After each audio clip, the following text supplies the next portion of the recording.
long before maps, before borders, before nations. Greenland was home to the Inuit. For over 4,500 years, they survived where most humans could not. Temperatures below -40 degrees Celsius, endless winter darkness, violent Arctic seas. Greenland was never empty. It was adapted. The land shaped its people, not the other way around. Greenland lies northeast of Canada and northwest of Iceland, between the Arctic Ocean and the North Atlantic Ocean. The territory comprises Greenland Island, the world's largest island, and over 100 smaller islands. Greenland has no land borders and boasts 44,087 kilometers of coastline. The population is concentrated in small settlements along the coast. Greenland has the second largest ice sheet in the world.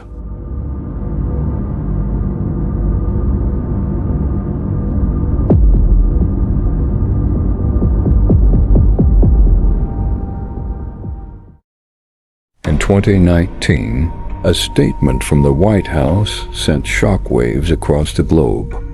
The United States wasn't looking for a trade deal or a military base. They wanted to buy an entire country, Greenland. Most laughed it off as a joke, but history tells us that when empires start looking at the ice, they aren't looking at the snow, they're looking at what's hidden beneath it. Why is the world's superpower obsessed with a frozen desert? Is it the $1 trillion in minerals, the secret nuclear tunnels, or a dark colonial past that the world has conveniently forgotten? Today, we peel back the ice to reveal the echoes of history buried in the largest island on Earth.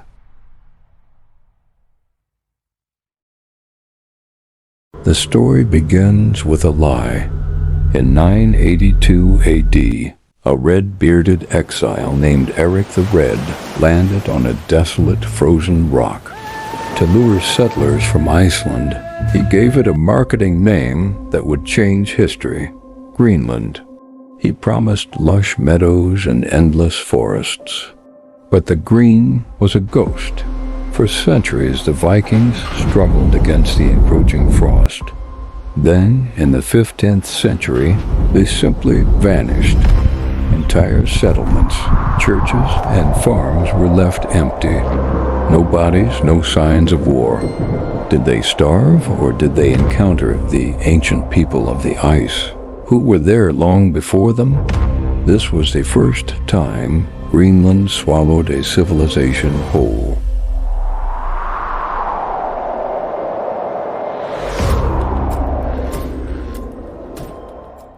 By the 1700s, Denmark claimed Greenland as a colony. Why? Not for cities, not for farming, but for strategic location, control of Arctic routes, resources hidden under ice. Greenland became Danish, but not equal. Even today, Greenland remains part of the Kingdom of Denmark, but geographically closer to North America. This imbalance would matter later.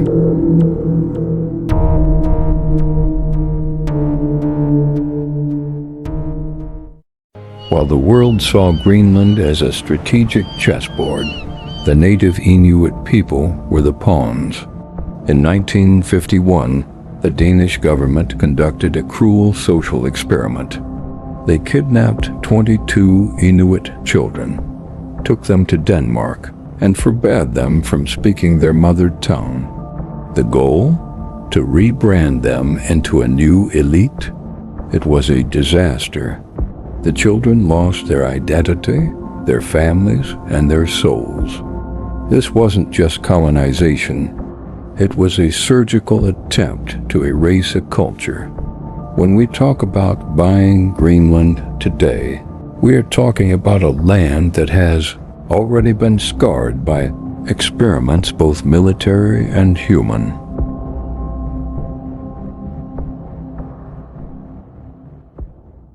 Here's what most people don't know.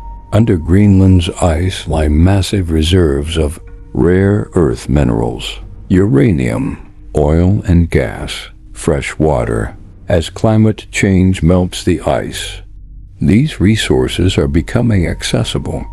Whoever controls Greenland controls future energy, future technology, future global power.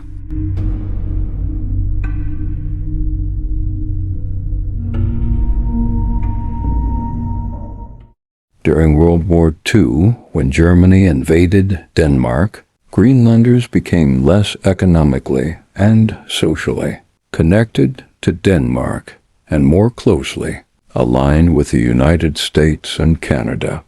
After the war, Denmark regained control of Greenland, and in 1953, its status was changed from a colony to an administrative entity, a province.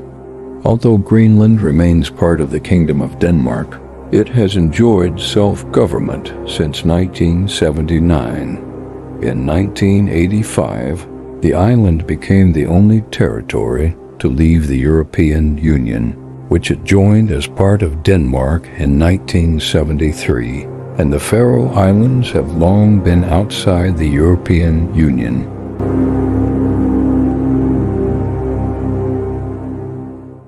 In the Cold War, under the cover of scientific research, the U.S. military launched Project Iceworm. The plan? To build a 2,500-mile network of tunnels under the Greenland ice sheet to hide hundreds of nuclear missiles aimed at the Soviet Union. They built Camp Century, a city under the ice, powered by a portable nuclear reactor. But they underestimated the ice. The glaciers began to move faster than predicted, crushing the tunnels like soda cans. The Americans abandoned the base, leaving behind toxic nuclear waste, thinking it would be frozen forever. But now the ice is melting.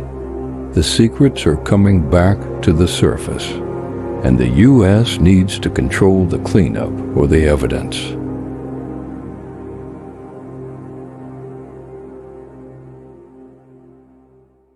So why Greenland? Why now? As the ice melts, it reveals a treasure chest.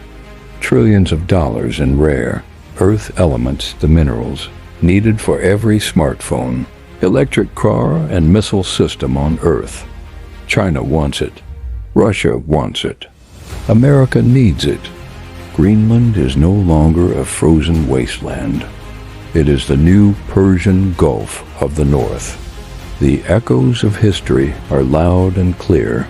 Greenland has been lied to, experimented on, and fought over for 1,000 years. And the battle for the ice has only just begun.